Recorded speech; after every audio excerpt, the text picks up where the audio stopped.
All right, welcome back to another episode of Whatever with Heather. Today we're talking about how to cultivate one of your greatest powers, which is the voice in your head, the thoughts you play on repeat, the sound bites that play, the voice that is like, I don't want to do this, or we really need to do this. The voice that holds you back and the voice that cheers you on. We're going to talk about that voice today and how to cultivate a more supportive inner voice. But first, we're going to talk about why your inner voice is the way it is. If you have an inner voice that is not super supportive, if you have an inner voice that isn't very nice, if you have an inner voice that holds you back more than it calls you forward or pushes you forward, a voice that doubts you more than it believes in you. We're going to talk about why that is, how that happened, and then what we can do to start to shift our voice to a kind inner voice. When I teach this is the way I teach it. First, I don't teach that you just have one voice in your head and sometimes it's nice and sometimes it's mean. Instead, I teach that you have at least, but for today's purposes, 2 voices in your head. And before you're like, Heather, multiple voices in your head? Like, that's a problem. Let me prove to you that you have 2 separate voices. And this is what it might be like. You might wake up in the morning and have big intentions to getting up early and doing some things that you know support you. Maybe it's journaling, meditating. Maybe you want to just wake up early before your kids so that you can have time to yourself. Maybe you want to wake up and work out. And so you wake up early in the morning and part of you, right? One voice is like, oh, just go back to bed. Just go back to bed. And the other part of you is, come on, it's time to wake up. Let's just wake up. And then the other voice is like, no, let's just go back to bed. To me, this feels like 2 separate parts of me and probably feels like 2 separate parts of you. There's like, no, I don't want to, but I really need to. And I would really like to. Oh, but I'd love to sleep in. Oh, but I really want to work out, or I really want this time for myself. I really want to prove I can do this. There is this push and pull in your head that is happening, this dialogue between these 2 voices. You can kind of think of it as like the angel and the devil on your shoulder, right? From the old childhood cartoons where it's like, oh, please save the puppy. And then the devil's like, no, don't save the puppy, whatever. I don't know why that's the example that came to me. I think it was some like I actually think that was from Pluto needing to save a kitty, and the angel's like, save the kitty, and the devil's like, don't save the kitty. All right, so we have these push and pull voices. That's a very random example, but you get the point, right? There are 2 main narrators in your head that are speaking at any time. The one voice is the mean girl. This is your not very nice inner voice. Another word for this could be the B word. Now, I'm not going to curse in this podcast because I feel like if you have kids, this is something they deal with too. So just know that we can title this voice the mean girl voice or the mean guy voice. And then we have our other voice, and that is our cheerleader or coach. That is the voice that's like, okay, it's time to get up. We're going to get up. All right. So these are your voices, the mean girl and the cheerleader/coach voice. Now, both of these voices want to have a say in your life. And why do I illustrate this with 2 separate voices besides that sometimes they talk at the same time? The reason it is helpful to envision these voices as separate is because your power lies in who you give the microphone. If you can imagine for a second, both of these voices are talking and there's only one microphone and it just is getting pulled back and forth and back and forth.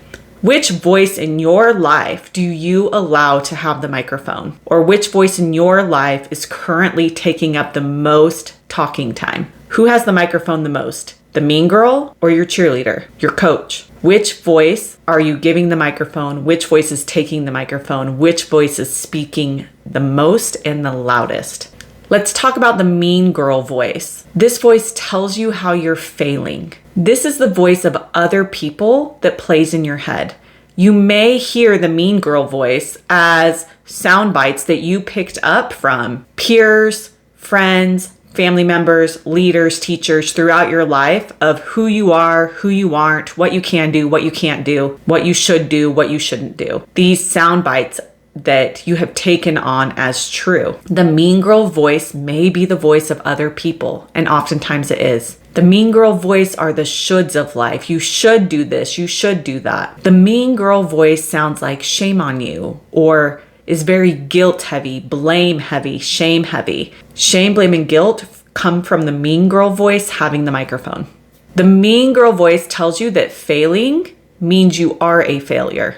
And the mean girl voice talks you into a downward spiral, meaning that you might be in an okay state. The mean girl voice says something and you allow that to spiral. So that might look like a bad moment in your day spiraling into that your whole day is bad, or a bad interaction with a friend spiraling into that you have no friends. Now let's talk about the cheerleader and coach voice. This voice tells you how you're succeeding. This is the voice of your highest self. I also like to think of this as your really young childhood self. When you were little, there was probably some point in your life where you were like, look at me, watch what I can do. Ooh, I want to do this with my life. I want to try this. I'm gonna try wearing this. And you wanted to do the things you loved. You felt excited for things you could be or become. And you didn't mind whether it was what everyone else wanted you to do. You became trained as to what was socially acceptable and what wasn't. But this cheerleader voice is your highest self, the part of you that knows everything you can be, mixed a little bit with younger you, the last version of you that fully believed in yourself. And that could be at a very young age. That last version of you that just fully was ready to show up in the world and show people what you had. The cheerleader coach voice talks about your goals, dreams, ideas, your potential. This voice finds solutions to problems. We sometimes might see the cheerleader persona as one who is avoiding problems or overriding emotions or not allowed to be upset, but that is not the case. The cheerleader coach voice experiences all of those and finds solutions to problems. They don't ignore problems or override problems. They find solutions to problems. The cheerleader coach voice inside of you believes that failing is part of learning, as opposed to that failing means you're a failure. They just view failure as part of the journey. It's part of learning. It's part of trying new things, and failure is okay. And failing doesn't mean you are a failure. And the cheerleader coach voice helps you stop the downward spiral. So if something difficult happens in your day, or you have a thought that would normally get you to spiral into how terrible things are or what a bad person you are, the cheerleader coach voice notices that and pauses it, either stops the spiral or begins an upward spiral of positive self-talk. But even just stopping the downward spiral is one of the skills of this cheerleader coach voice you have. Like the just take a breath, it's not as bad as it seems, or let's just step away for a little bit. The cheerleader coach voice doesn't try to override your feelings, doesn't try to shut them down, but instead is okay just putting pause on this downward spiral that may happen consistently in your life. This illustration of these two separate voices, your mean girl voice and your cheerleader / inner coach voice, is important because it's not this one voice that morphs into one or the other. It is two separate voices that sometimes argue, which for me feels really real. In my brain, I am sometimes arguing on, I want to do this, I should do this, I need to do this, I have to do this. I really would feel fulfilled doing this, but blah, blah, blah. This arguing happens with these two voices, and they are both present at all times, meaning there is no point in your life in which you will achieve only the cheerleader coach voice. There is no point in your life in which the mean girl voice is not there. So then what do we do with that? If the mean girl voice is always there, then the most important question we can ask ourselves when it comes to our inner voice is, which one am I giving the microphone? Which one am I going to give airtime? Which one am I going to allow to be louder? Which one am I going to allow to speak? A microphone magnifies one voice. Now, if you feel like you don't have much of a inner cheerleader, inner coach voice, it's probably because you've given the mean girl voice so much airtime that she doesn't stop talking, and you've given your inner cheerleader coach voice no airtime, so she doesn't speak up. Taking ownership is saying, I get to choose who I give the microphone to. I get to choose who I allow to speak more. It is not searching for a sense of perfection and removing the mean girl voice from your life. She will be there. And with that same understanding, we know that the coach, inner cheerleader, that voice is also always there. The question is, who are you giving the microphone to? Who will you give the microphone to? Which voice do you want to allow to learn to speak more? Which voice do you want to allow the platform to speak more clearly and consistently in your life? I invite you today, for the rest of this day, or if this is at the end of the day, even tomorrow or this evening, notice which voice is being the loudest. This isn't about never saying a mean thing to yourself again. It's knowing that that voice will pop up and understanding and knowing that you can shift the microphone. That mean girl voice, she'll always be there. Like I said, this is not about getting rid of her. It's about owning that you have the power to shift what voice you're allowing to take control of your life. To explore this a little further, you can ask, are the things I'm saying to myself coming from a place of support and love or a place of shame, blame, and guilt? And also ask, what kind of inner voice do I want to cultivate? That's the voice you need to allow practicing to speak. Why does any of this matter? Why does your inner voice matter? Because our inner narrative is the only voice that is with us all of the time. This back and forth, this mean girl voice, this inner cheerleader voice, and just the thoughts you have in your head. You yourself, your thoughts are the only thing that is with you always. The thoughts in our heads are the one thing that have been with us our entire life and will be with us for the remainder of our life. From our first actual thought, whenever that was, to our death, this inner dialogue, narration, understanding, voice in your head, situation going on is the only thing that's with you all the time.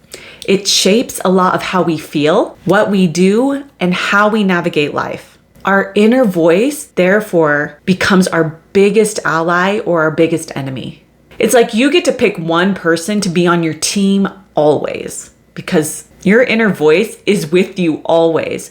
What kind of teammate do you want? What kind of support system do you want? Our inner voice will push us forward or hold us back. It's powerful. And our power is that we get to choose what that voice says. Which voice we allow to talk, which voice we allow to be the undercurrent of our life. Your inner voice is determining so much of what you're doing day to day, so much of what you're not doing day to day. Your inner voice determines how you perceive other people, how you perceive yourself, how you perceive relationships, how you perceive your capabilities, how you perceive your potential, your dreams, your ideas, your goals. Are they attainable? Are they not? Are they worthy? Are they not? Are you worthy? Are you not? Is all based on what your inner voice is telling you. It's so powerful. We get to choose to pick to have an ally or enemy with us at all times. Imagine if through your teen years, you knew how to speak to yourself kindly, to find solutions to your problems like a coach does. In a future episode, we'll talk about coaching yourself through life, how to be a good coach for you. And in doing that, you'll be able to further the value of your inner voice at being a cheerleader that cheers you on and a voice that coaches you forward. I invite you over the next few days to start to notice what voice is talking, to start to decide on purpose, to make a choice on which voice you're going to give the microphone. What are you going to do when you notice the mean girl talking so loudly? What are you going to do when you start to notice yourself allowing the mean girl to speak in a way that sends you into a downward spiral? How are you going to allow the cheerleader coach voice inside of you to speak up more? How are you going to give it more space to speak? And know that as you do this, as you start to shift the microphone, it might feel odd because the narrative that you're allowing, the narrative that has been on replay, this mean voice that does not have your best interest at heart, that does not have your personal growth in mind, that does not see your best self, that shames, blames, and guilts you forward, that voice may have become comfortable and it may feel off to speak to yourself kindly. It may feel weird. It may feel like a lie, especially if the mean girl voice has been the constant in your life, and then you speak kindly to yourself, this is the opposite of what you've been saying. And so the opposite of what you've been telling yourself is not going to feel true. But as you begin to shift the microphone, as you begin to shift to that space, as you begin to give your cheerleader coach voice the microphone, things will shift. You will start to feel more comfortable. You will start to feel more at home, at peace in allowing yourself to speak kindly to yourself. I don't know this because I've only ever spoken kindly to myself. I know this because I used to only let the mean girl talk. I thought that my only way to motivate myself forward, or the only way for me to perceive myself correctly or in a real light, was to let the mean girl voice speak at all times. And I would hear little whisperings or little thoughts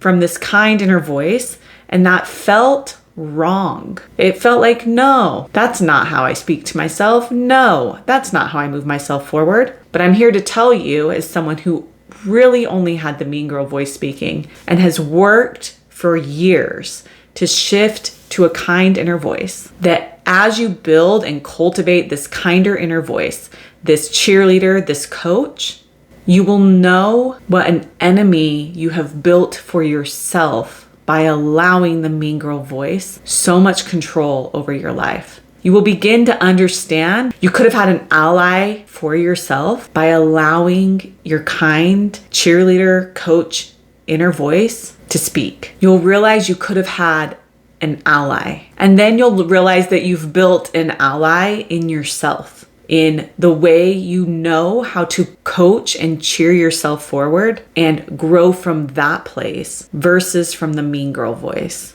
And on top of that, if you are a parent or you have people around you that you love, friends or family, even people you work with, as you begin to speak to yourself kindly, you allow others to do the same as well. The next good part of life comes from cultivating this inner cheerleader coach voice, from giving her the microphone. I invite you to allow the cheerleader coach voice to have the microphone again. And I'll see you next week on Whatever with Heather. Bye.